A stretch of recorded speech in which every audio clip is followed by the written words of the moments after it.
Good evening, everyone, and welcome to another edition of Netters Network Thursday Things. Of course, as always, I want to get a sound check from the audience out there. Let me know if Troy and I sound good, and if our guest, when he comes on, sounds good, because we want everybody to hear you, or hear us. We want you to hear us. There we go. So, excuse me 1 second. I need to take a drink before I start having a coughing fit. 1 sec. Well, that's fair. No, it's like I've been getting a really dry throat lately, and then I'll just start having these coughing fits. It makes me nuts. So, joining me, of course, is my partner in crime, Last Call with Troy Pacelli. You also know him as that guy at the end of the bar, and, of course, the love of my life. How you doing, sweetie, and what you sipping on? I'm doing great. Thanks so much. I'm sipping on a A&W Zero Sugar Cream Soda, and you say I am your partner in crime, so just remember, everybody, that name ends in a vowel. When she says partner in crime, she may very well mean it. Absolutely. And, of course, tonight, our special guest is Chris Kent. How you doing tonight, sweetie, and what are you sipping on? I'm good. Thank you for having me. And I've got a brand new bottle of where's the thing There you at? go. Zachariah Harris. There you go. Nice. So, doing the traditional thing, and I'll crack it so you know it's never been opened. Listen carefully. Oh, it makes there. I don't know if you heard that. I've heard that. Nice. A little shtick. At any rate, There you go. You know, dude, I'm gonna box up all the booze he doesn't drink and send it to you. Yeah, probably. Right. Or next Wow, time man. that's half. I gotta break it in half. Damn. Damn, me and the critical You can drinker see. put together can't match you. Jeez. Hold I on, don't hold know. on a minute. Hold on a minute. Give me a second. I'll finish it off. Okay. That Elvis. Well, I got half, but that was halfway after 2 hours. No. Okay. Oh man. Okay. I would be so hammered. Yeah. I would not be able to continue out the I show. mean, it's, Hey. you do Well- have capillary space on your side, but damn, man. Oh, I don't know. I've always gosh. been that way. That was something I did in high school, and people liked it a lot. So I'm not trying to show off or anything. I'm just trying to entertain. That I is feel like there's a difference. amazing, That's man. a talent. And you're not even buzzed or anything, are you? I will be in about 10 minutes, but it'll be minor. It'll be Wow. minor, and I metabolize it really fast. I'm kind of like Wolverine when it comes to that sort of thing. So in another 20 minutes, I'll be completely sober. Man, That's amazing. That's you're an expensive date. My God. Not on Zachariah Harris. It's $6 a bottle. I'm looking for the proof. I think it's only 40 proof too. Okay, so Troy, next time we're gonna go visit your mom, we're gonna pack up all the booze you don't drink and bring Bring it to it Chris.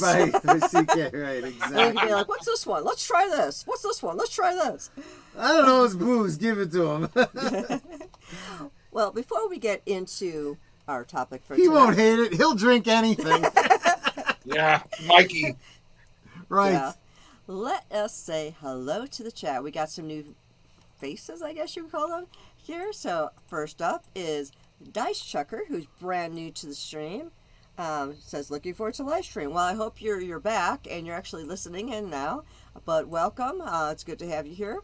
And then of course we have the Avengers, Captain America. Avengers Assemble. Welcome. You're also a new name and face here for me. Of course, we have Connie Clary saying hello to everyone. And the lovely Lady Myst Yep. dropping her hellos to everyone. The Vagrancy Horror saying good evening all. Oh, there we go. That's the one I was looking for from Lady Myst. My little hearts and flowers. We have this Continuum Chronicles guy. I mean, I don't know who that is. Yeah. What a dick. Yeah, that guy. That guy. We have Deleted Scenes giving his salute. It's like I'm trying to go slow. His actual salute, not the one-fingered salute. He wouldn't do that on my stream. He's nice. Well, you are right. Let's see. I'm trying to go slow so my names don't jump up. Age Boomer, how you doing, sweetie? Saying a howdy. And I saw your comment on Chris's stream. Thank you. That was really sweet. We have Big Al Presents, and I have to do a quick dash back over to YouTube so I can say hi properly there, because I always do my hi sweeties in the chat, and I missed them the first go round. We also have Jessie Cojarda. How you doing, sweetie? Jessie, Connie. I thought I saw somebody else in here. There we go, Logical Spock. Welcome, welcome. Have a good evening, peeps. I like peeps. They taste good.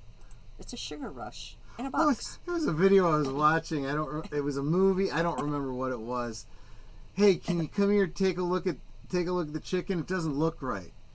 Come into the kitchen. Take a look. And he opens up or he's got the tray of chicken sitting on the range, and he's like, I don't think that's chicken, man. It's two big flat patties of Peeps. Okay. Girl, random thoughts. I can't stick around. Getting ready for a blizzard. Yeah, I heard that's coming our way too. Wanted to say hi. Yeah. Make sure that you take care of yourself, your family, because blizzards suck.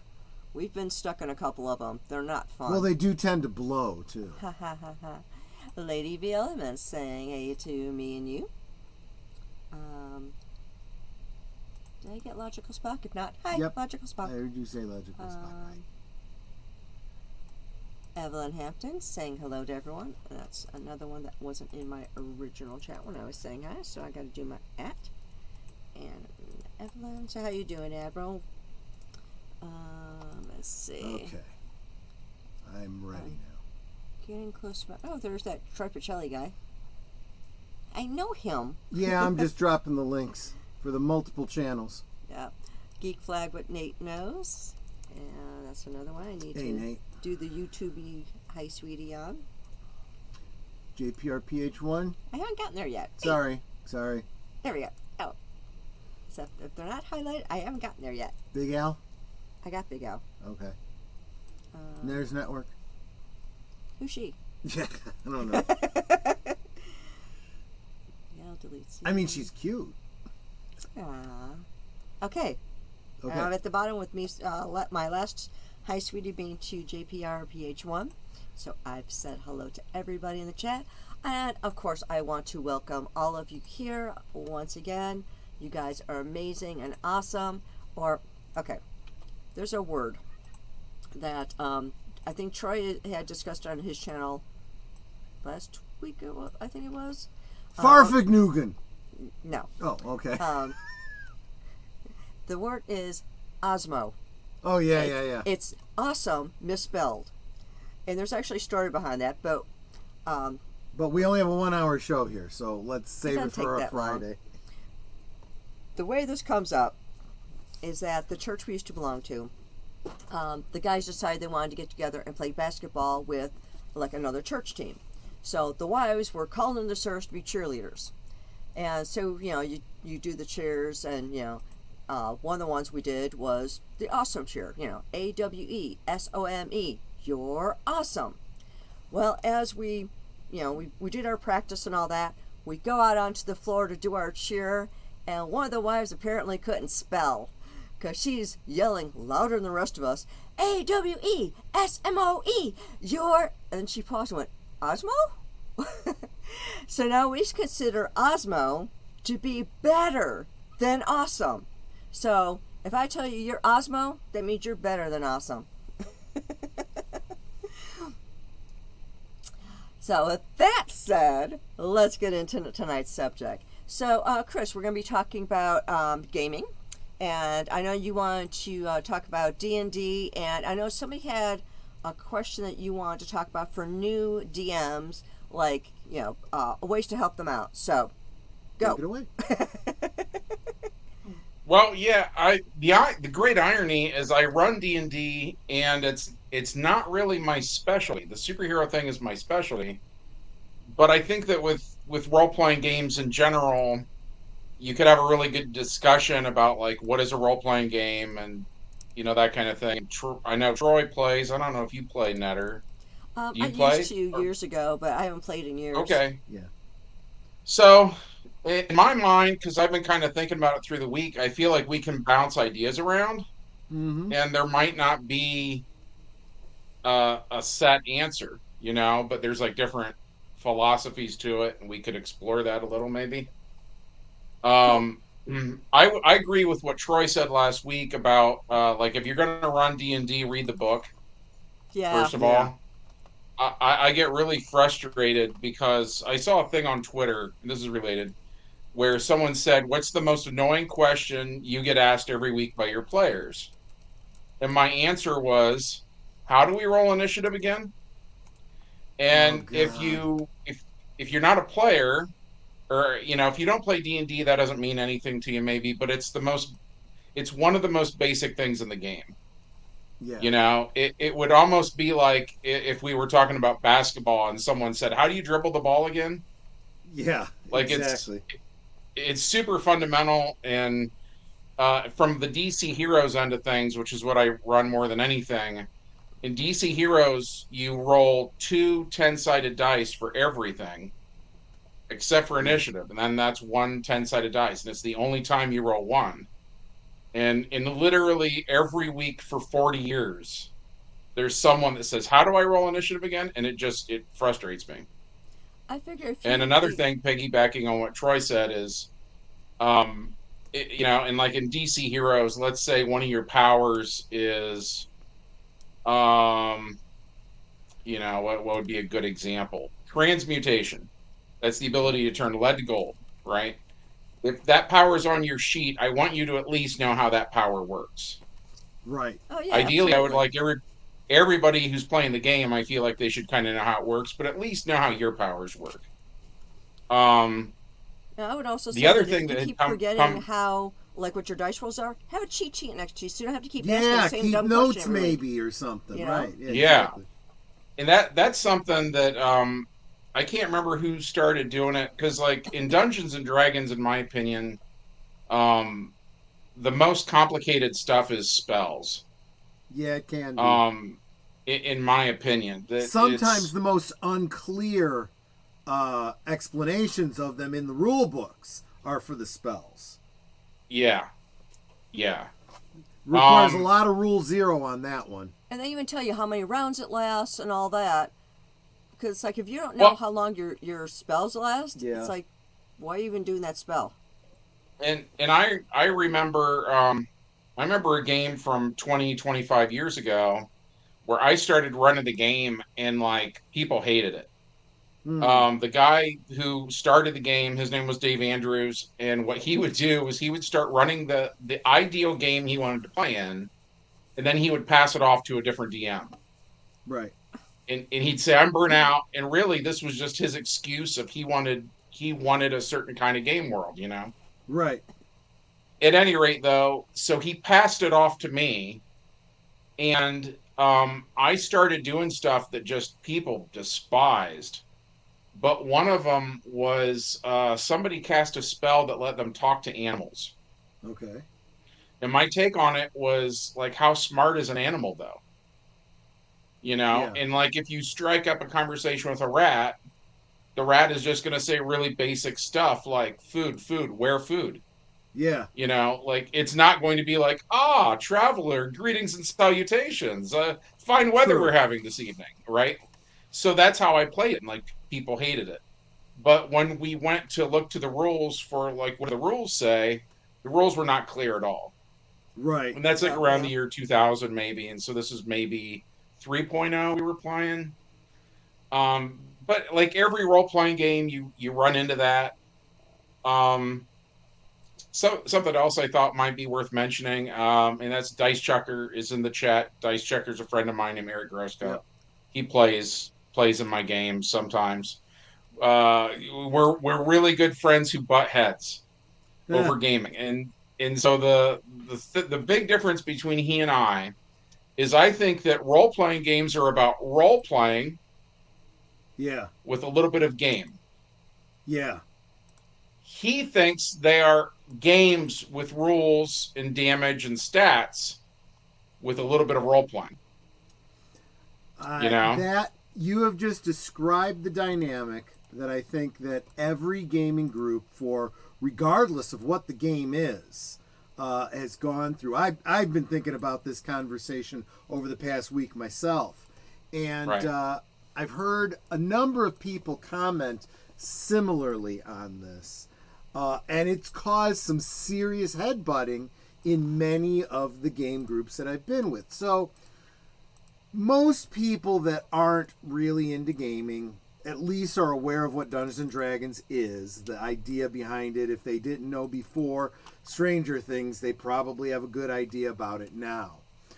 But I think even the 5.0 current generation of D&D gamers don't really realize what D&D was at the very beginning when I started. Originally, before Hasbro glommed up Wizards of the Coast, it wasn't even Wizards of the Coast, it was TSR. Yeah. Oh gosh, yeah. Do you remember what TSR stood for? I can't think of it right now. Okay. No. That's That's sucky fine. role playing. No. No, it had nothing to do with role playing. That R does not stand for role playing. Tactical Studies Rules. It was literally a combat rules set for medieval fantasy combat is all it really was. And you didn't play single characters at the time. You played, armies. And it just happened that it wasn't just and let's face it, these kinds of combat games have existed for hundreds of years. But Yeah. this particular rule set was an adaptation out of a straight on historic medieval combat game, adding the fantasy elements of magic and wizards and the demi-humans and all that kind of stuff. As it evolved into successive versions, they started saying, okay, people want to play individual characters. They want to develop that character. They want that character to have a story. It was still very rules intensive. It was still focused on, combat, gaming, and the assumption was that in the scenario, in the resolution of combat and so forth, the story played itself out. Somewhere down the way, I think we've gotten more and more into, and there are some very relaxed game systems out there that are very rules light, very storytelling heavy.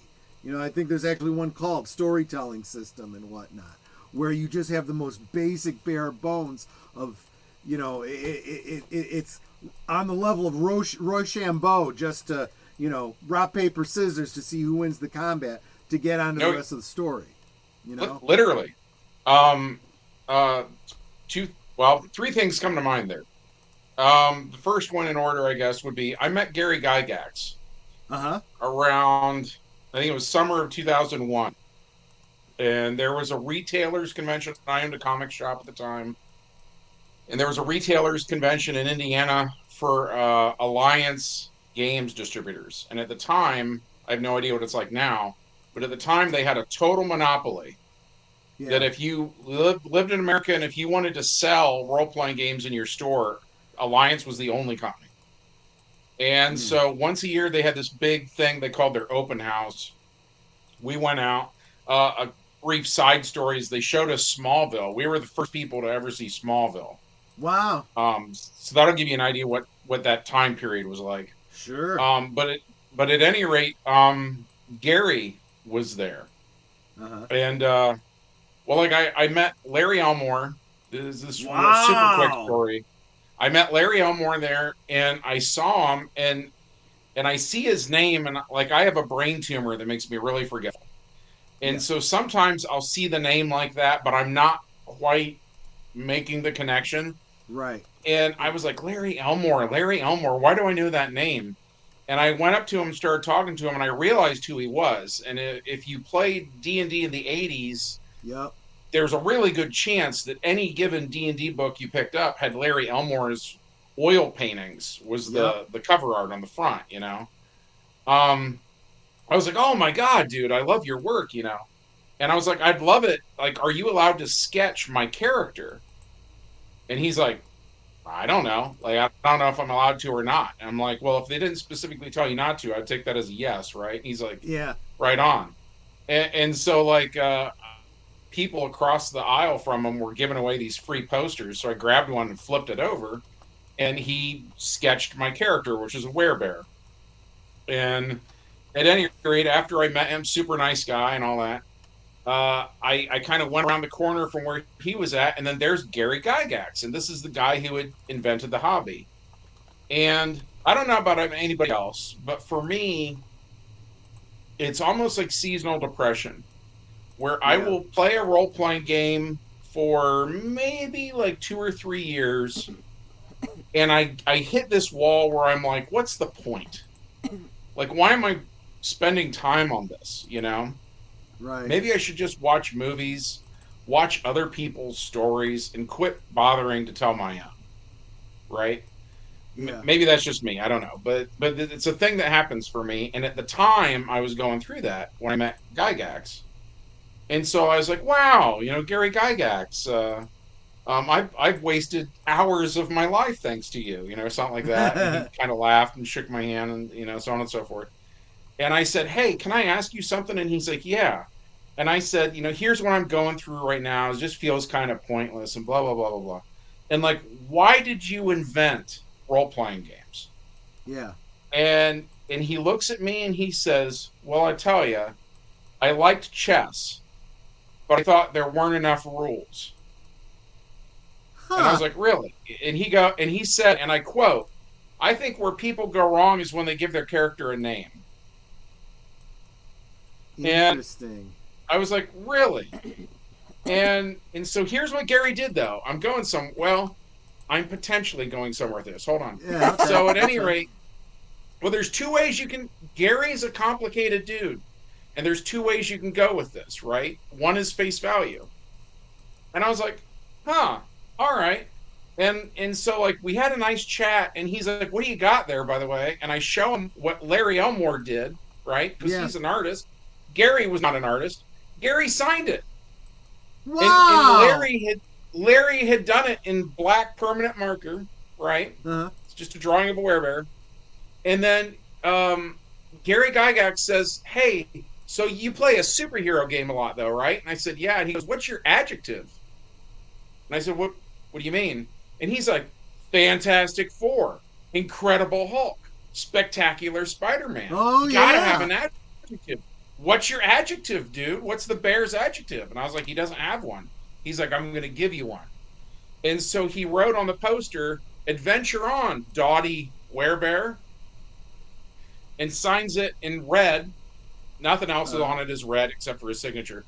Gary Gygax. Like he John Hancocks it, right? Massive. yeah. And I'm like, okay. And I walk away, and he was nice enough. But the more I think about the conversation, the more it starts to piss me off Uh, because I'm like, you signed somebody else's art, you yeah. know? And like, I go back to Larry Elmore again, and I said, hey. And he's like, hey, man. And I said, Gary Gygax just signed your drawing. Like, he did it. And he goes, that sounds like Gary.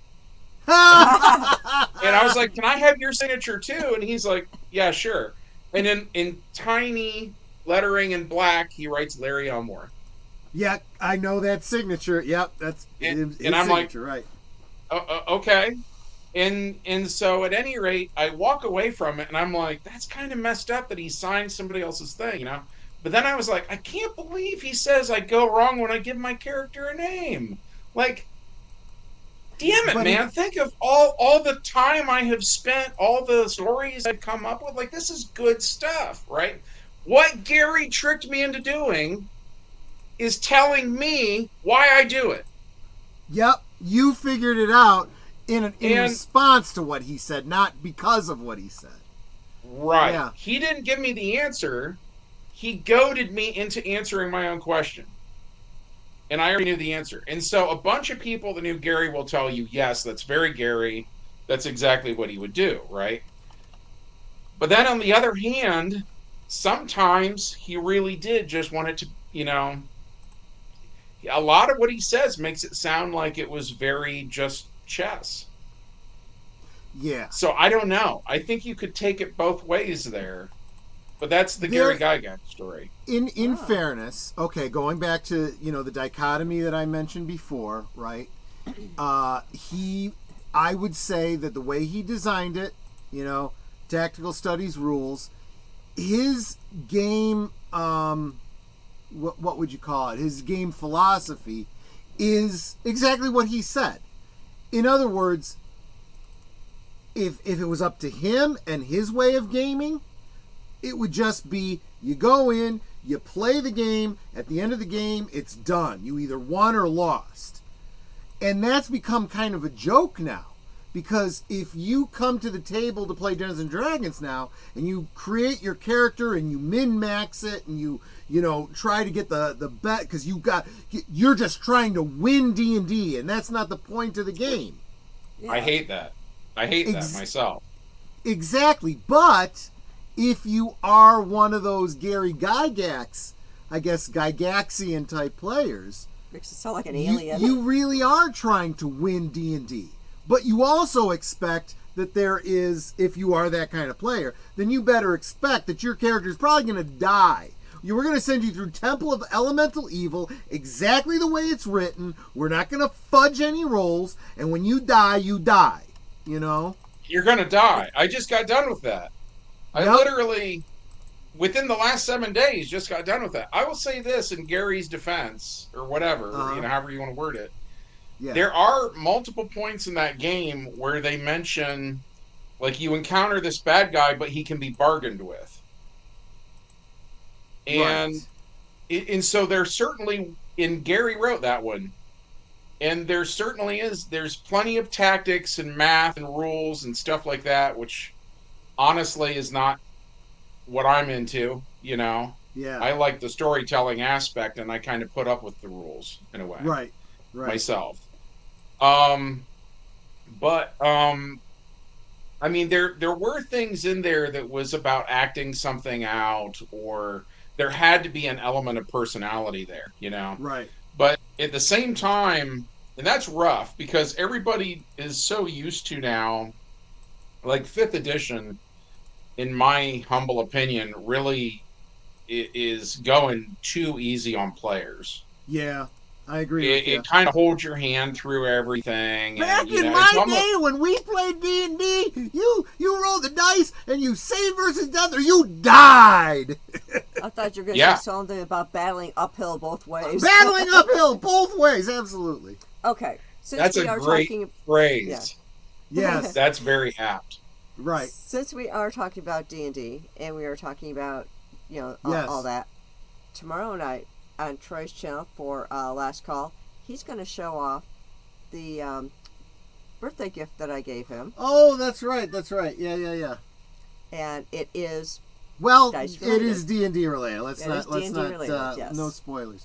But there is and I do tend to be a little crotchety and a little bit conservative in terms of my thoughts on D&D and other role-playing games and so forth. But I will say there's this young girl on YouTube. Her name's Ginny Dye, and her channel, she talks about the rules. Basically, I guess it's 5th edition, and she talks about different concepts of gaming, how she does things, her ideas and stuff. And she's very much one of these Gen Z type. Everybody's right, but she's not so ridiculous about it that you got to accommodate everybody. It's if your team, your your game that you're running is this way, that's fine. If you are very rules light and very story heavy, that's fine. But you just got to understand that if someone comes in, you invite somebody in, and they're a rules lawyer, there's going to be some conflict. So you gotta know that. And if you got someone who's a real rules lawyer, well, you better know the rules. And when they say you're dead, you're dead. Yeah, I feel like overall in my groups, which like obviously I do the superhero thing more than anything, and that's been really well accepted by my players. Yeah. But I feel like with D&D, how do I want to put this? With the D&D games specifically, what sets it apart, I think, from other role-playing games is because it's so famous, people have the most baggage with that system. Nah. Yeah. So, for instance, nobody really has baggage for DC heroes or Marvel superheroes or GURPS or whatever, and they just kind of go with the flow. But with D&D, people get very persnickety about Yeah. like, no, it has to be my way. And Right. they have these really specific takes on things. And something I've told my players over the years is they'll be like, well, you're running, like you're giving the players some kind of advantage they shouldn't have. This one game mechanic, it should be harder than you're making it. And I'll say, okay, I hear what you're saying. I didn't even know that. I didn't even know that was a rule. I Mm-hmm. apologize. I was like, but I'll say this: if the heroes, or yeah, if I'm doing it to the heroes, I'm doing it to the bad guys too, and things are still going to equal out. True. Like Yeah, that's true. like and just have a little faith in me that I'm trying to tell a story. And if you make choices, which that's another thing I kind of wanted to say. Um, Man, I'm gonna derail myself here. That's worth it. Huh. Um, so like when I bought the DC Heroes game in 1985, Yeah. and you flip the box over, on the back of the box it said something like "Be part of the adventure. You're the hero now. You make the call." Right. It's stuff like that, right? Yeah. And the thing that I always kind of thought of over the years with that, like a good way to explain it, is everybody does it. Everybody kind of role plays in a way when they watch a horror movie. Yeah. Because if you're watching, let's say, Scream, and the protagonist runs up out of the basement and towards the front door, and you're like, "Yeah, man, go get in the car." Right? In Right. that moment, you're role playing, and she Right. does. She runs up the stairs to the second story of the house and gets Yeah. stabbed or whatever, right? Right. But you're like, in that moment, that's why you play a role playing game, kind of, is so So that you you have a can make say. that decision. Yeah. Yeah, exactly. Yeah, I And get and that. so I'm very good about not railroading my players, because my whole take on it is if Joe Blow is running a game and he has already decided, and honestly, 9 out of 10 times, this is what I hear people say, that this is their gaming philosophy, and I completely Yeah. disagree with it, is they'll say, so I planned out a campaign and here's the story beats we're going to hit. And I'm like, I have no desire to play in your game whatsoever. Because Yeah. what you're really telling me is that I don't matter. You're just an You don't actor in a need me as a, play. yeah, Yeah. you don't need me as a player whatsoever. And the thing that I like about role playing, and honestly, I'm so into role playing games, it's almost hard for me to watch movies. Ha. Yeah. Because when I watch just a normal movie, I have no say in that, and I'm so spoiled by role playing games that my chosen form of entertainment involves me, Yeah. or that I'm valued in. And Yeah. so to take part in something like I just watch whatever insert thing here, it can be a little hard. I actually remember watching Titanic in the theater, and I'd be like, my character would pick up the boat.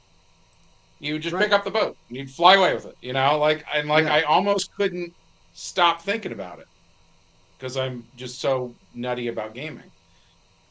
But like that's big advice for whoever it was in the chat last week that's wanting advice on being a GM. The players have to matter, or else why are they there? Because yeah. I was just going to say, because if the player is relegated to just being a passive observer, right? They probably would rather not imagine things in their heads. They'd probably rather see it on the big screen. This is And how why are they going to mess with your hobby at all? This is how I've DM'd, and I kind of realized in my game last week that my buddy, who's also named Chris, who's currently running the game, he seems to have picked this up from me without us specifically ever talking about it directly. And I don't know where I got it from. I think I got it reading some rule set somewhere at some point. In Dungeons and Dragons, you have the ability to roll a dice for a success or failure for just about anything you want to do. And it's tied to your ability scores, whether it's strength, dexterity, intelligence, blah, blah, blah, blah, blah, blah. And somewhere along the way, I read a suggestion that when it comes to intelligence and charisma, and even to some degree wisdom, these are things that the player can do through role play. If your player is able to convince you, the dungeon master, playing the NPC, of whatever, you may want to just accept that. If they're doing a poor job, but their character has a really high charisma score, then as the DM, you could say, you know what, roll a persuasion roll or whatever, I totally agree. Because that way you feel like you're role-playing the character and you are getting the benefit of it. But if you fail as a player in a way that your character wouldn't, because, you're just a derelict and he's a really charismatic guy, okay, let's just roll the dice then and see, if you convince him, And I'm like, That's brilliant. And and as far as intelligence goes, do I remember, this, that, and the other? As a player, if I kept good notes, I would have. My character might remember, roll the dice and see if you remember, and I'll remind you or whatever. But, it's all of that kind of stuff. So I do feel like it is varying degrees of cooperative storytelling with dramatic elements and strong role playing. But when it comes to, and really this is what it comes to, when it comes to combat, when it comes to resolving whether or not you're successful in whatever your action is, that's where the dice come in. But by and large, you've got a story. Now, as far as the railroading thing goes, I agree with you 100%.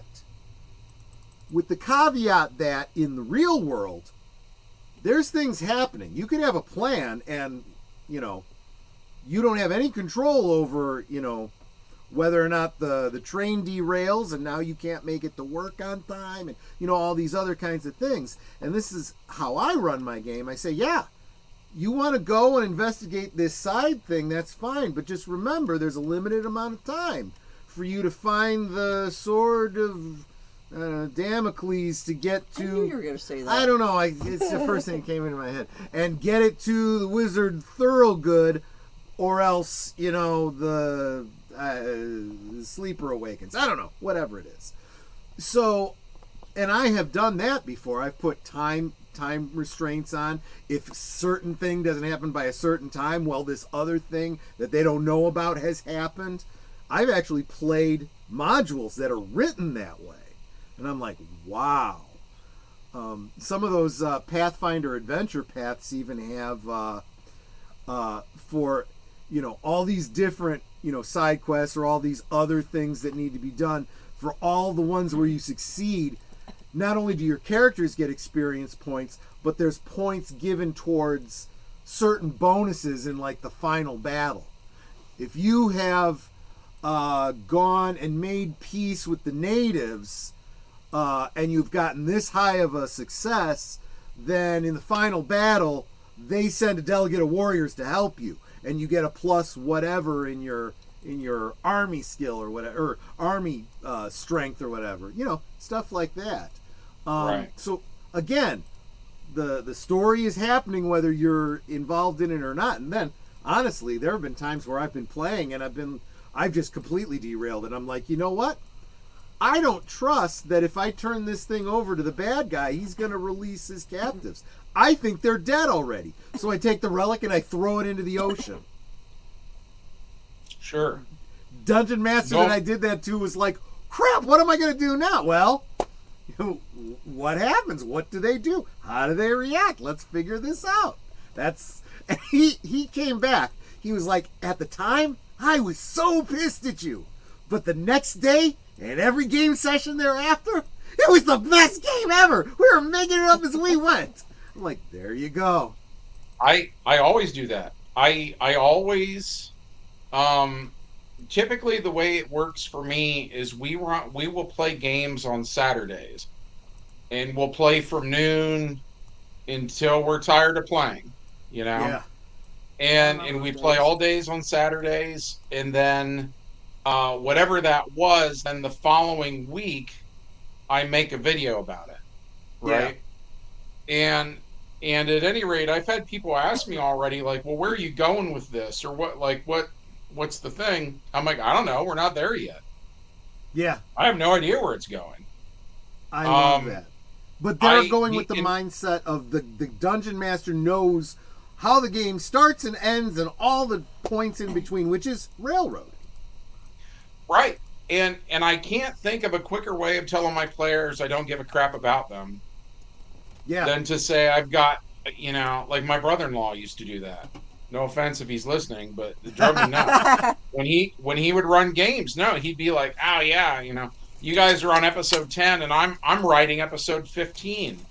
And I was like, you have an awful lot of confidence that I'm not gonna F everything up for you in episode 11. Right. But okay. That's right. And then something else I was hoping we could talk about is I've got just storytelling in general. Right. Absolutely. So I have a couple friends named Mike and Chris, and they are professors who have YouTube channels about storytelling, and I might be misquoting them. But when I listen to their channels, it's very interesting to me because where they were English majors in college, I was an art major. And what I was taught was almost the opposite of what they were taught. And so what they were taught was kind of like, you do stuff like the hero's journey, and that's what people want to hear. They're comfortable with it. They've heard it before. They want to hear it again. And so whatever you should do should kind of be the hero's journey. And in other words, and I'm attempting to paraphrase them hopefully accurately, is they would then say, so basically do what's been done, right? Right. But for a visual art major, because I wanted to be a comic book artist to make comics about my game. I wanted to get into animation and make cartoons about my game, so on and so forth. We were really hit by this thing called the hook. Mm-hmm. And so the hook, and no matter which art school I went to, they talked about the hook, because I went to Ashland University, I was an art major there, and the Art Institute of Pittsburgh, I was an art major there.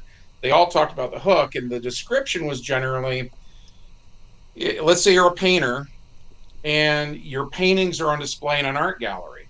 The idea is that when somebody walks into that art gallery and they sort of scan the room, you need to be so awesome somehow that when they see your painting is the one they walk over to. Yeah. To give it a closer look, right?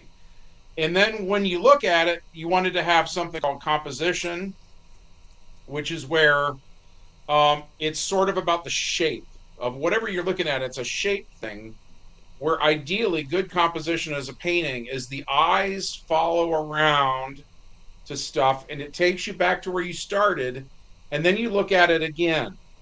Yeah. And you're just stuck in a loop. And that would be perfect composition, as the person is constantly looking at what you did over and over again, trying to take it all in. And so then they would apply it to other mediums, though. So, for instance, when I was at the Art Institute of Pittsburgh, um, they would talk, like, a lot of guys were there because they wanted to do like music videos. I'm kind of dating myself. This is the MTV era. Right. But they would get into music video production, was like a major thing at AIP. And so they would say, okay, great. So a thing when someone is flipping through the channels, which I guess again I'm still dating myself, Right. but when someone is channel surfing and they get to your video, any given second in your music video needs something so weird going on that it forces them to stop. Stop and see what that's about. Yeah. See what's going on, right? That's the hook. And they said that every Nowadays it's form of thumbnails art, and videos. yeah. And they said no matter what your art is, it doesn't matter. You need the hook. And the frustrating thing about the hook is every second of what you're doing needs the hook. Right. If you write a book and someone picks it up in Barnes and Noble and turns to page 512 and reads a sentence, it had better be good. Yeah. No filler anywhere, right? Right. And so the flip side of the hook is, therefore, if you do what's been done before, nobody gives a shit. Right. If you do the hero's journey when everyone's already seen the hero's journey, nobody will care. And so I was actually told the exact opposite thing that my friends are often really, really into, you know? And so that's made me feel kind of weird over the years because in my game, I rarely do the hero's journey. Yeah. And as sort of a test recently, I did it and it got a ton of likes. So, I mean, take that however you want to take that, you know. I think like before, there's two ways you can go with this, you know. At this point, for me, I know that if I travel the path that's well trod, and if I do what everybody else has already done before, I actually get more likes on my videos, Yeah. right? But as an artist, because at the end of the day, I feel like I'm an artist. I feel like gaming is conceptual sculpture. Mm-hmm. If I'm running a game for you, I'm sculpting something in your mind. And True. we're all having Yeah. almost like this shared hallucination of the same vision, Yeah. right? And we are experiencing a movie together in our heads, you know, and we're all writers and we're all actors in it, you know. Um, but when all this is happening, you know, like I don't feel like putting the all the effort into running this thing if I'm going to do what someone else already did. Yeah. I personally, I would never want to run a game where it's okay, so you're playing Arnold Schwarzenegger and somebody kidnaps your wife and it's a bunch of drug dealers in South America and you go to South America and the campaign is you kill them all and then you kill the main bad guy last by not throwing him off of a building. Yeah, it does That sound pretty cookie cutter. right, that to me sounds like the least enjoyable role-playing game of all time, right?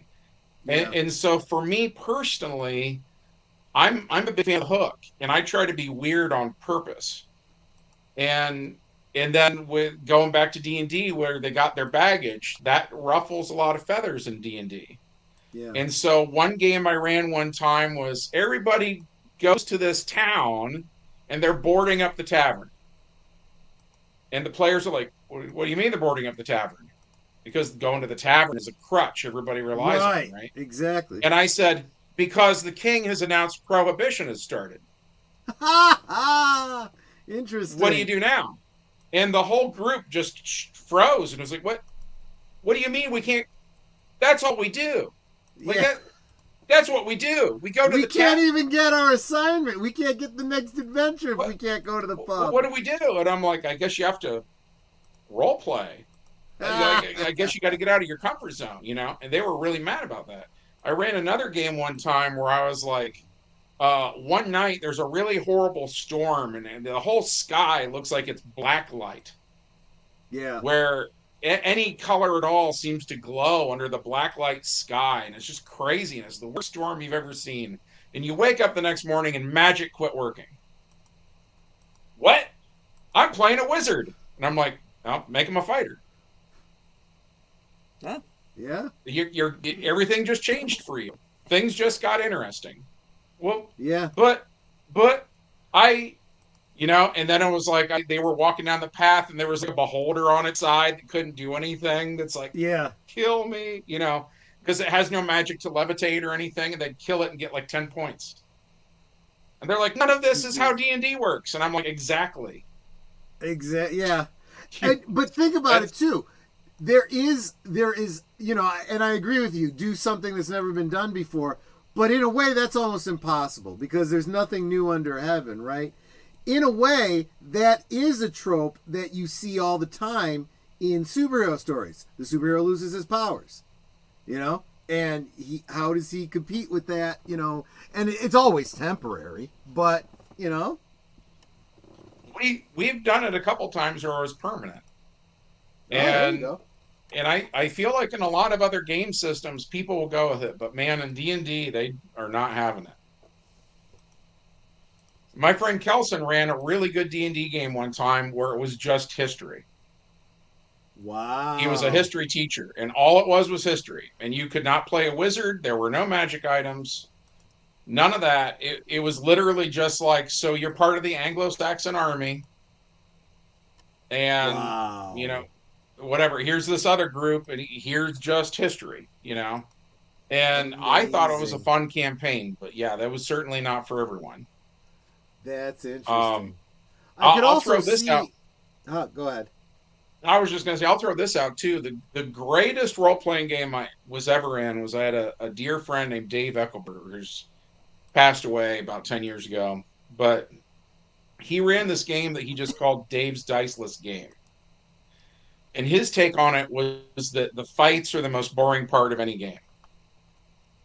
And so he sort of said, here's the caveat, is at the beginning of the whole thing, let's just agree that we're all more or less street level characters, that we're all equally powerful.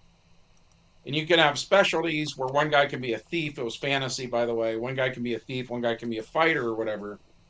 But let's just assume we're all like sort of the same D&D level, so to speak. And I was like, okay. Right. And so he ran this game that was sort of like the 90s remake of Planet of the Apes. Okay. Where like humans were genetically screwing around with animals. And then the animals became intelligent, had a civilization. And then the humans show up and see what happened.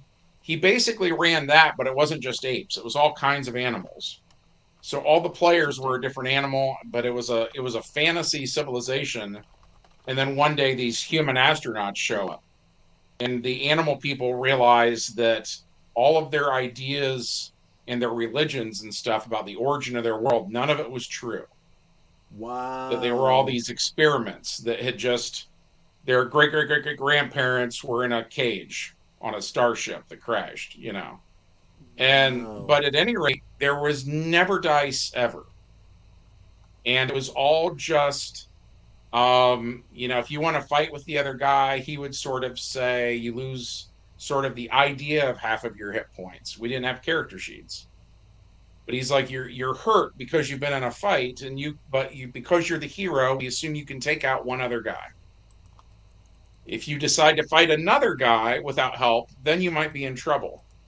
But it was all just more common sense and stuff, and it was the most popular role-playing game I've ever been a part of. Everybody loved the game. That's brilliant. I know I told this story last time you were on with us, and I'm going to give an abridged version of it because I think it applies again. There comes this point in a role-playing group where you weed out the one that just can't assimilate with the game philosophy of the overall group. Right. I had done this Star Wars game where we were bringing in a new player, and I said to that player, I said, "Look," and this wasn't, a new person that he was an old friend of ours. I took him aside and I said, look,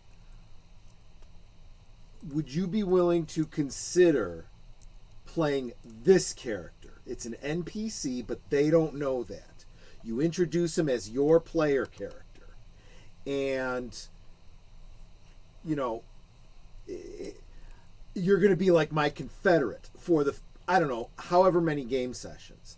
And then things are going to get switched up, and then we're going to bring in a new character for you, whomever you want. And he's like, okay, I'm up for it. And basically he was like, in the guise of a player character, he was an assistant DM playing one NPC character. And what nobody knew was that he was the bounty hunter that was sent to capture them for the Empire. And he goes on these missions with them, and he's acting as their humble, tongue-tied engineer working on the ship.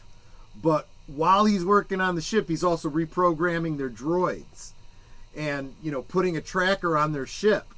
And then when they get to something like an Endor type scenario, they're trying to do this raid where they go in, they sneak in, they think nobody knows that they're coming, and they're going to, sabotage the place. Well, as soon as they get inside, there's a whole legion of stormtroopers. The doors slam closed behind them, and this dark Jedi turns around and says, kind of like Vader, so glad you could join us, or something like that.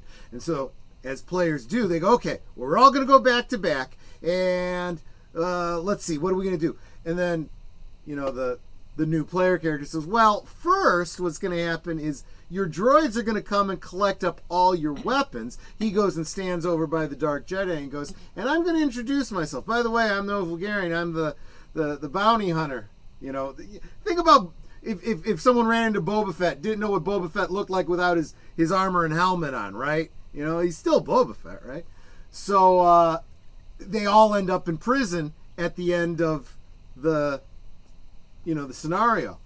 And everyone was shocked, but that's the cliffhanger, right? Next day, I had a bunch of them say, man, that was great. That was awesome. That's brilliant. How are we going to get out of this? Now it's a jailbreak scenario.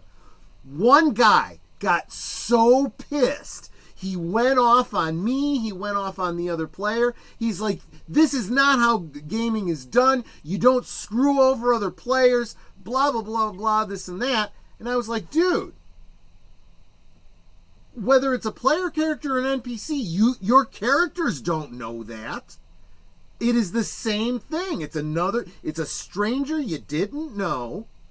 You just assumed you could trust him because he was a player character. Yeah.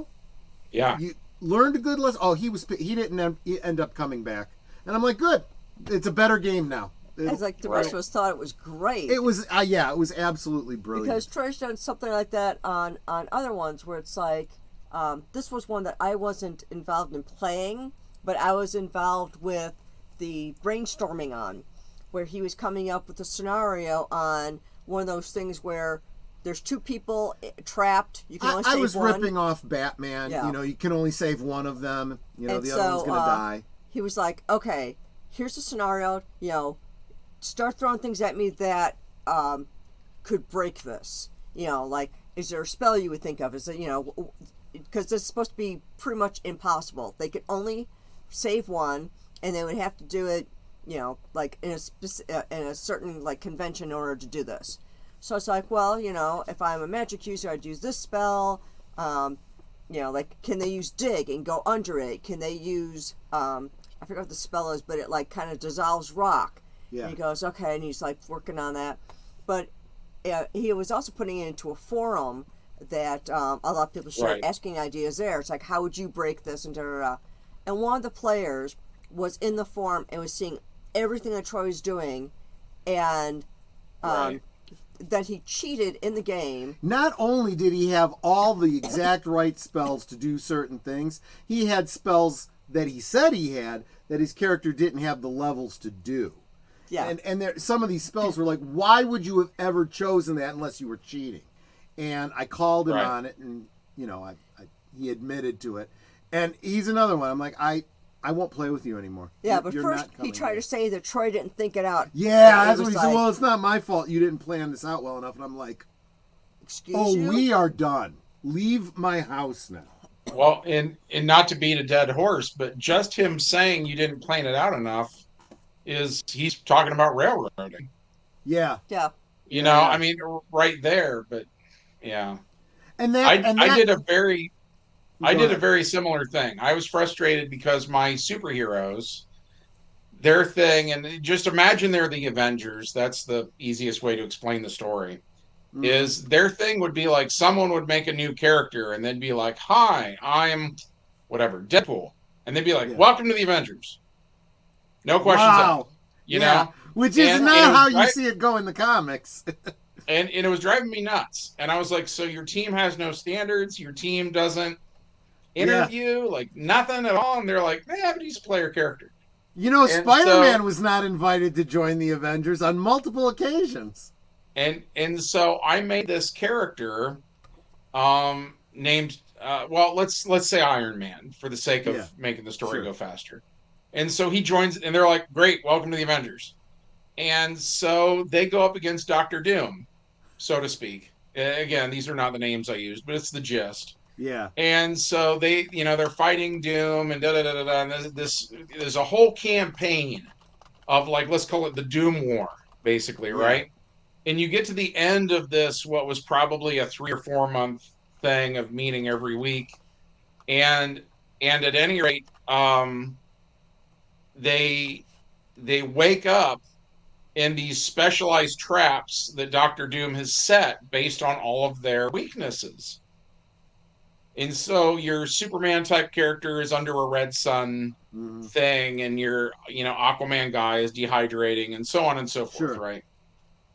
And they're like, "I don't get it. How did we know what he was weak to?" And it's like Iron Man takes off his helmet and he's Victor Von Doom. And he basically says, "Well, when you thought you were fighting Doctor Doom, you were fighting Doombots. Yeah. Or when it was legitimately me, it was an Iron Man drone." Yeah. And like it was just me the whole time. I've gone ahead and emptied your bank account and transferred it to my Swiss account and da da da da. You're all gonna die. And at any rate, thank you, suckers. And he leaves. And they never caught him. Ever. And his actual name was Techno. And to this day it just carries this name. If I mention Techno to my players, they're like, Yeah. "Techno," But the whole gist was because they didn't interview him, Right. or they didn't do anything at all to try to, so they just recruited the villain to their team. That's awesome. But yeah, I think that's completely legitimate. That's the kind of scenario you would see in the comics or in books or in movies and stuff.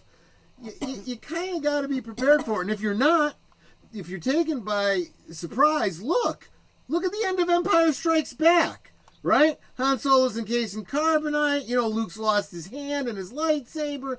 All this other stuff, and it's like, okay, now we got to pick ourselves up and regroup for the big battle at the end of Return of the Jedi. It's like, however are we going to, recuperate from this? They find a way. And that's, I think, the biggest thing. It's like, everyone says Empire Strikes Back was the best movie. But when I put you in that situation, you get pissed at me? Well, the one guy did. Everyone else thought it was wonderful. I mean, first of all, your game sounded good. Yeah. Throw that out there. Second of all, I think that it's easy to make people feel overwhelmed. Yeah. And sometimes I have to give my players kind of an out-of-game pep talk. Yeah. And like, let's say I was running your game and all my Jedis or whatever are in a Imperial prison now, or, whatever. Right. I might have to take them aside between games and just play them The Great Escape.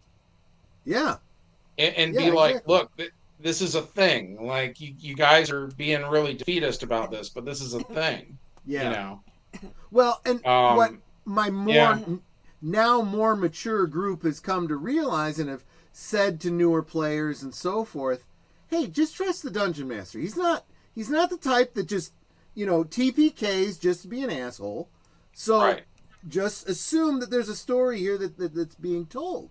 And Even if it's not, figure it out. That's what the heroes do, you know? Right.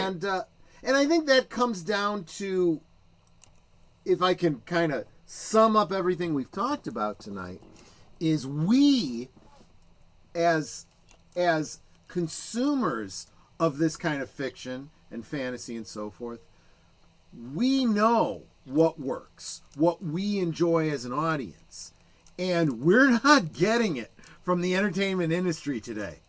So we're doing it our damn selves. Whether it's creators on YouTube, it's players at, you know, a role-playing game, video games, whatever it is. We know what we like, and we are walking away from, you know, the pale imitation of entertainment that is now being put out. I'm going to talk more about that aspect of it tomorrow night on my show. I hope everybody here can stop by and check that out. But it sounds defeatist, and I've heard a lot of people online talking about it. But I don't think it is. I see it as kind of a white pill. It's like, look, we got arguably 6, maybe 3 excellent masterpiece Star Wars films. We know that world. It's in our heads. It's in our collective consciousness as fans. Disney can't take that away from us. But they also can't keep us paying them for the crap they're putting out. We can walk away. We can continue to love Star Wars. And if we want, we can always play a role-playing game and tell our own stories.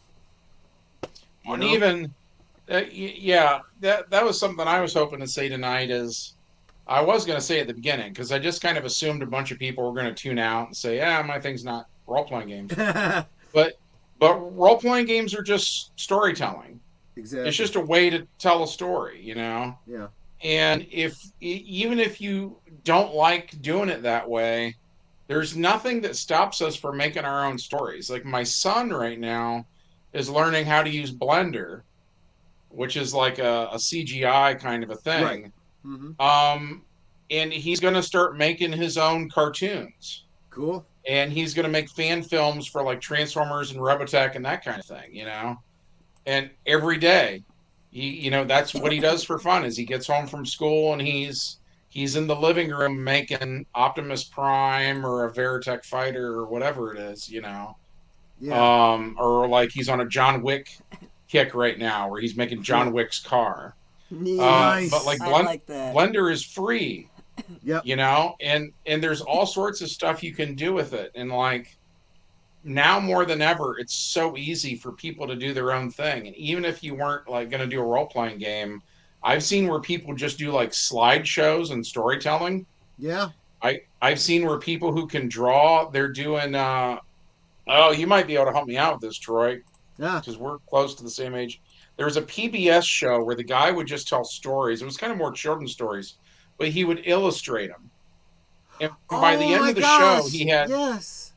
Do you remember that? And it was sort of like, he might have been using charcoal pencil or something, but yeah, if it was, I don't know, Winnie the Pooh or something, by the end of the episode, it was like him stuck in the hole or whatever, you know, like some big moment from the story.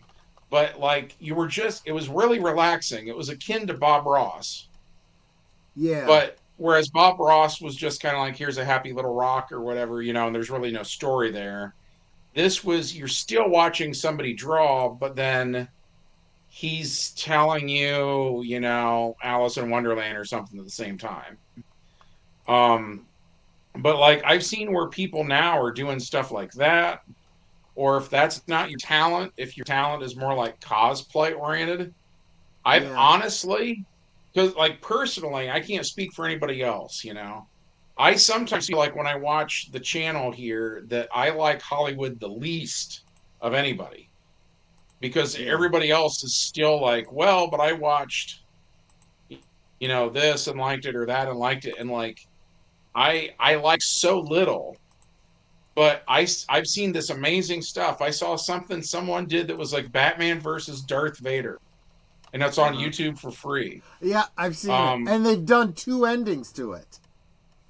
There was another one that was kind of interesting before, and like I was sort of too old for Power Rangers when it came out.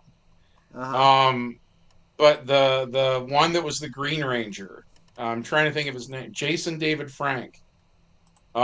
He did some fan films as his character from the show, which I thought was sort of an interesting thing. And Uh-huh. he did one where it's like him versus Raphael from Ninja Turtles, and Woof. it was incredibly well done. And like I Yeah. never would think that I'd like a Power Rangers fan film, but it was more like a gritty back alley Power Rangers kind of thing. Like Yeah. I'm this is a poor explanation, but it was really good. Or Star Trek Continues. Yeah.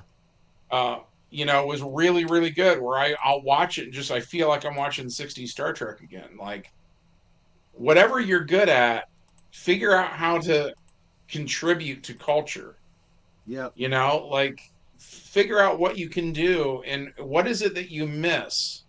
Because I do sometimes I feel like we're all Superman and Krypton is dead. Yeah. And what it And really Krypton is the world we knew, right? what we really have But to like, remember when it comes, and this is the white pill I want everyone to take away, and we'll talk about this again tomorrow, is you can tell me that we don't own those IPs, they're not in the public domain, blah blah blah, this and that. That's fine. But they do not own canon. Canon is meaningless unless there is an audience that shares it and keeps it alive. You Canon is a lost your fan audience. agreement. Yes, exactly. And And I respectfully disagree. Like my big thing is Transformers, and this really makes people angry. And I don't Mhm. care, right? I own Transformers. It's mine Right, because I was there in 1984 and I never left. right, I was a fan the entire time. And if you're an 18-year-old kid that saw some piece of shit Michael Bay movie and is yeah, like, I'm interested in Transformers, I'm like, well, welcome to my house, kid. But it's my yeah, house. And here's how it actually goes, right? right, And you can be a part of the fandom and people are like, oh, you're a gatekeeper, you're a gatekeeper. Gatekeepers are actually good. yeah, Because a gatekeeper is the polar opposite of Kathleen Kennedy. exactly. Yeah. That's exactly right. And I'm sick of people acting like gatekeepers are bad. No, gatekeepers maintain continuity and they maintain integrity of Look, characters and so on and so forth. Right? let me It, put it it, to you. Let me put it to you a different way. We live in a country that has gotten rid of its gatekeepers. So what does it mean to be a U.S. citizen anymore? Same thing. If you don't have a gatekeeper, you have no canon. It's whatever you feel like. Make it up as you go along. And the story is I over. I got really mad with them because I had some friends that worked on the Michael Bay movies. I'll make this quick. I'll keep it down to like a Yeah. minute. I'm friends with a guy named Felix Manacuna, and his cousin was one of the guys who actually was a CGI guy on the first 2007 Transformers movie. Mm-hmm. And so what he came up with in pre-production was the 1980s Optimus Prime. That was a flat-nosed red semi, right, that transformed into a thing that looked Right. like the iconic Optimus Prime. And Michael Bay came in and he's like, I don't like these fat fucking robots. They all look like da, da, da. I fucking hate Transformers. I can't believe they put me on this piece of shit kids cartoon. I'm too good for this. Yeah. I don't want it to look anything like Transformers. I want it to be like hardcore, man. Da, da, da, da, da. He hated the IP. Yeah. And then he gave us crap. They look like a Terminator that's been tarred and feathered in a junkyard. They look like crap. Yep. Absolute crap, And at any rate, it brought in this entire generation of fans that are like, well, but Optimus Prime doesn't have to be a flat-nosed semi. Wheelie doesn't have to be a good guy. He doesn't have to be a kid. Nothing matters. I can give you an orange, call it an apple. Nothing matters. Yeah. I hate that. And so now they can say, Rey's a Skywalker. Yeah. I self-identify as a Skywalker. It's fine. Well, Nothing matters. And then I'll just turn it right around to them and whatever are their cultural touchstones. Jesus, yeah, maybe he saved the world, maybe he didn't. Maybe, he's working in cahoots with the devil. Who knows? Cubs and Sox. What's the difference? It's all base type ball. It's north side and south side. No. Well, where does that line actually, it could all be one, And this is what we're talking about, Yeah, and at the end of the day, an orange has to be an orange. Yeah. That a thing is defined by its adjectives. So if we were to define something like Luke Skywalker, he has hope. Yeah. Because he had faith in his dad when nobody else did. He was literally faith the that he new had hope. Yeah. Saved his dad. Yeah. Right? So he wouldn't be like, kid has a nightmare, guess I better kill him. Yeah, right. Exactly. That's not Luke Skywalker. And they're destroying culture. They're destroying our old world to make room for a new world. But then you have, this cultural vandal who comes along who hates the thing that they're working on and says, whatever, we'll do this because I don't like what they did. And the fans have flat out rejected it because no, and then, you got these people, well, it's fiction. You can do whatever you want. No, that's not how this works. That's not how canon works. That's not how storytelling works. And anybody who's an actual good storyteller will tell you that. Go sit down, and do some growing up, But there you go. That's it in a nutshell. But yeah, tomorrow we'll talk more about.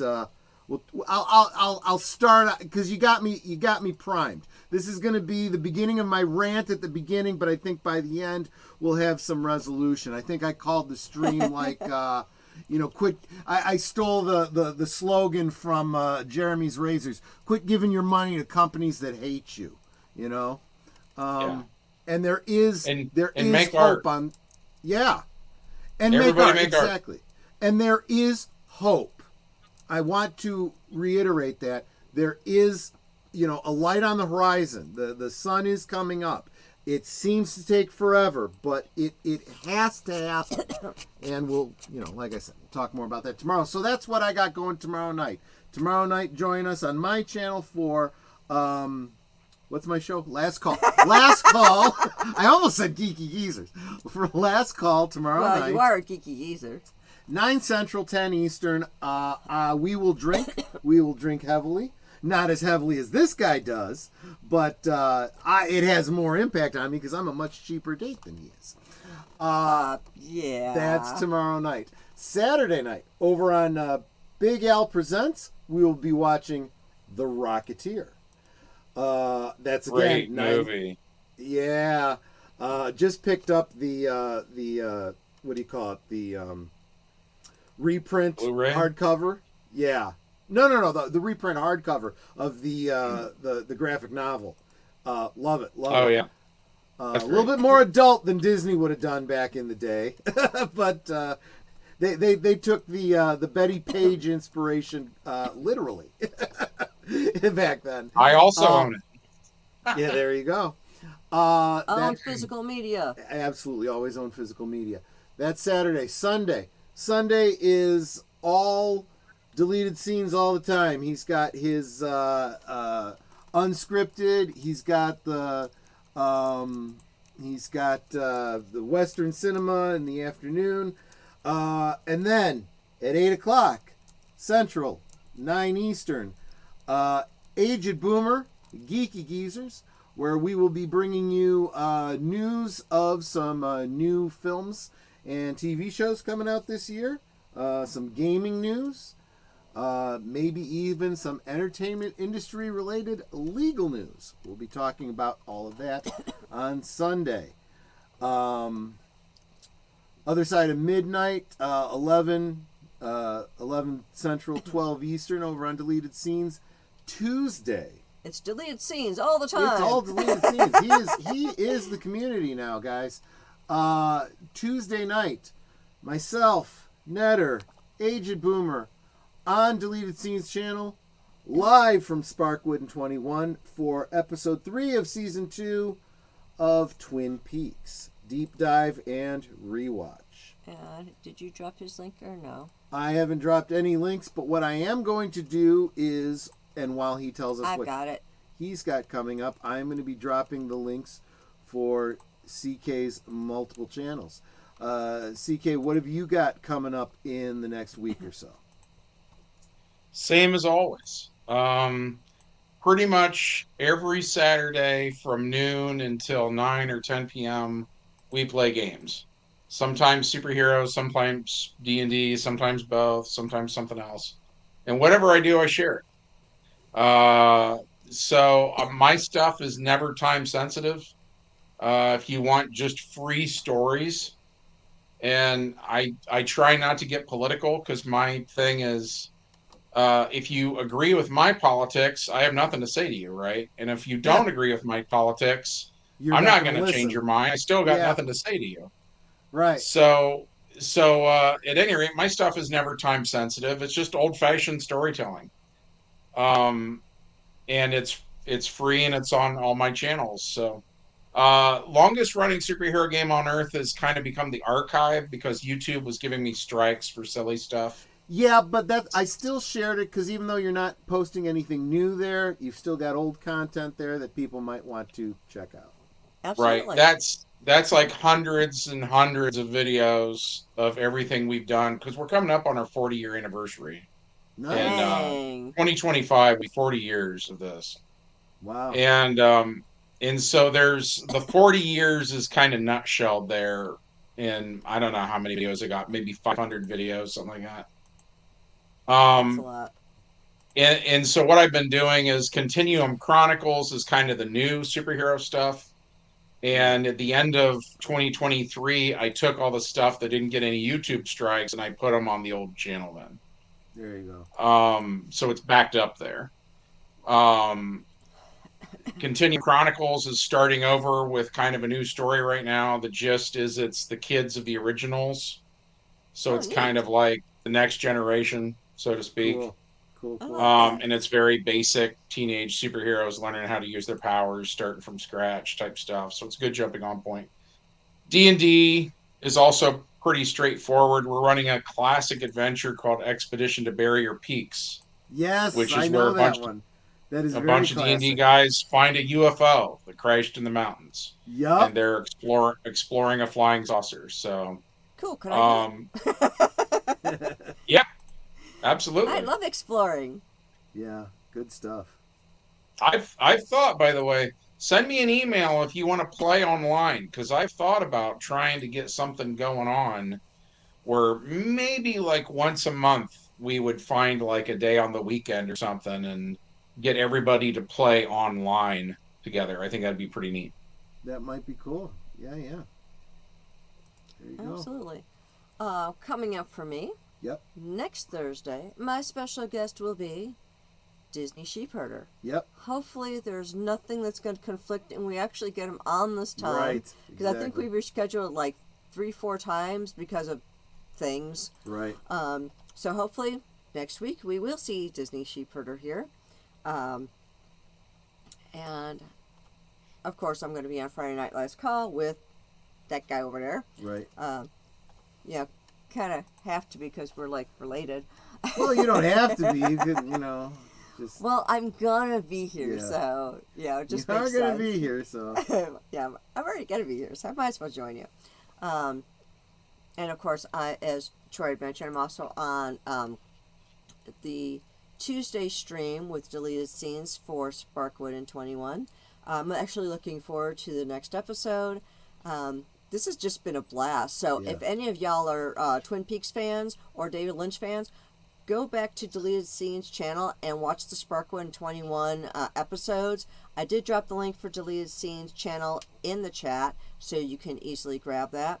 And Lady V Elements said that hunting down some of the channels is really challenging. So if there's any channel that you're looking for, Lady V Elements, drop it in the chat. We probably have the link Yeah. because we're like subscribed to everybody and their brother. Speaking of which, please make sure that y'all are subscribed to the panel. So me, Troy, and Chris Kent on his gazillion channels. And of course, also make sure that you are subbed to everybody in the chat. And if you think you're already subbed, please go back and double check, because YouTube likes to unsub people. I subbed to somebody yesterday, or maybe it was the day before, and then just discovered that I was unsubbed from them. So I had to go back and resub because YouTube's. And So it's gotten to the point where we have to ask you to not only subscribe, but due diligence, Yeah. double check, and and of course, make sure if you're you subscribed. English here. Of course, if you subscribe to somebody, if you can just, have that extra tab open and click on their videos and just do play all, give them some watch time as well.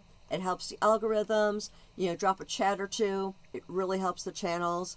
And by you subscribing to each of us, like PJ says, I don't know if he's still here in the chat, but PJ's always saying, together we grow. And that's the whole reason why I started Thursday Things, is to help other channels grow. And I've had bigger YouTubers on my channel, and they're amazing. And I've had smaller ones on my channel, and they're amazing. And I want you to know each of these different YouTubers. So it doesn't matter if they're big or small. They're all fantastic. You need to go check them out. So go back to Thursday Things on my channel. Check out all my past guests. They've got really great things to say. And I think that you would find them as interesting as I did. And you might want to know more, even more in the future. So hit that notification bell. Make sure you're subscribed to them. And then, maybe suggest them to your friends, because they might be interested too. Like I said, together we grow. And with that said, y'all know what I always say. Mm-hmm. We can talk amongst ourselves, and that's all well, good, and fun. But it is so much more fun when you guys are joining us in the chat, and you're dropping your comments, questions, trivia, being goofy, whatever it may be. And it doesn't feel like we're separated by miles or continents in some cases. It feels like we're all hanging out in the same room, enjoying each other's company and having a great time. And you guys, you're not just our friends. Y'all know that. You are our family.